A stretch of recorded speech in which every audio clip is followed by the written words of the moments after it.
तैयारियों के बीच रामनगरी में मस्जिद के निर्माण को लेकर गतिविधियां काफी ठंडी पड़ी हुई हैं।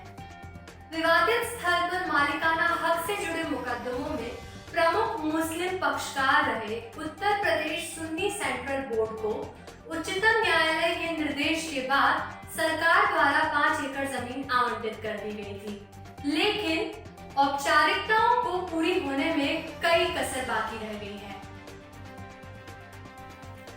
बोर्ड के अध्यक्ष जुफर अहमद फारूकी ने बताया कि सरकार ने उच्चतम न्यायालय के निर्देश पर अयोध्या जिले में सोहावल तहसील के धुन्नीपुर गांव में 5 एकड़ जमीन आवंटित तो कर दी है, लेकिन लॉकडाउन की वजह से औपचारिकताएं पूरी होने में कुछ कसर बाकी रह गई है।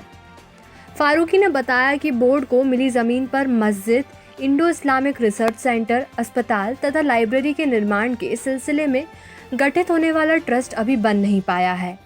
इसमें 15 सदस्य होंगे, जिनमें से बमुश्किल 8 सदस्यों के नाम ही तय हो पाए हैं। हालांकि उन्होंने इन सदस्यों के नाम अभी बताने से इनकार कर दिया। बोर्ड के अध्यक्ष ने कहा कि ट्रस्ट में ऐसे लोगों को रखा जाएगा जो प्रगतिशील सोच के हों और मस्जिद तथा अन्य निर्माण कार्यों के लिए संसाधन जुटा सकें। उम्मीद है कि ट्रस्ट का गठन अयोध्या में राम मंदिर के भूमि पूजन के बाद हो सकेगा। इस सवाल पर कि क्या ट्रस्ट में शामिल होने के प्रति मुस्लिम समाज में कम दिलचस्पी है, उन्होंने कहा कि ट्रस्ट के सिलसिले में अभी ज़्यादा लोगों से संपर्क नहीं किया गया है। बहरहाल एक बात तो तय है कि मंदिर मस्जिद मुद्दे में दोनों तरफ से सियासत तो हो रही है। उच्चतम न्यायालय का फैसला आने के बाद वह ठंडी पड़ गई है।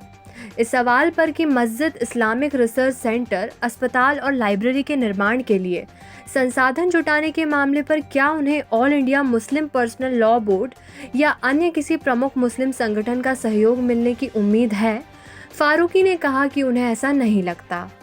उन्होंने कहा कि मुस्लिम पर्सनल लॉ बोर्ड, जिसमें जमीयत उलेमा ए हिंद तथा अन्य प्रमुख मुस्लिम संगठन भी शामिल हैं, उन्होंने पहले ही ऐलान कर दिया था कि वह बाबरी मस्जिद के एवज में किसी और जगह पर ज़मीन नहीं लेगा। लिहाजा उन्हें उम्मीद नहीं है कि उस 5 एकड़ ज़मीन पर होने वाले निर्माण में इन संगठनों से कोई मदद मिल पाएगी। गौरतलब है कि उच्चतम न्यायालय ने पिछले साल 9 नवंबर को अपने ऐतिहासिक फैसले में अयोध्या के विवादित स्थल पर राम मंदिर का निर्माण करने और मुसलमानों को अयोध्या में ही किसी प्रमुख स्थान पर मस्जिद के निर्माण के लिए 5 एकड़ ज़मीन देने के आदेश दिए थे। इसके अनुपालन में सुन्नी वक्फ बोर्ड को पिछली फरवरी में अयोध्या की सोहावल तहसील स्थित धुन्नीपुर गांव में ज़मीन आवंटित कर दी गई। मुस्लिम पर्सनल लॉ बोर्ड तथा अन्य अनेक संगठनों के विरोध के बीच वह ज़मीन स्वीकार करने वाले वक्फ बोर्ड ने उस पर एक मस्जिद, इंडो इस्लामिक रिसर्च सेंटर, अस्पताल तथा लाइब्रेरी बनवाने की घोषणा की थी। इसके लिए एक ट्रस्ट गठित किया जाना है। ऐसे ही न्यूज़ अपडेट्स के लिए बने रहे हमारे चैनल से। सब्सक्राइब करना ना भूलें और बेल आइकन पर ज़रूर प्रेस करें। धन्यवाद।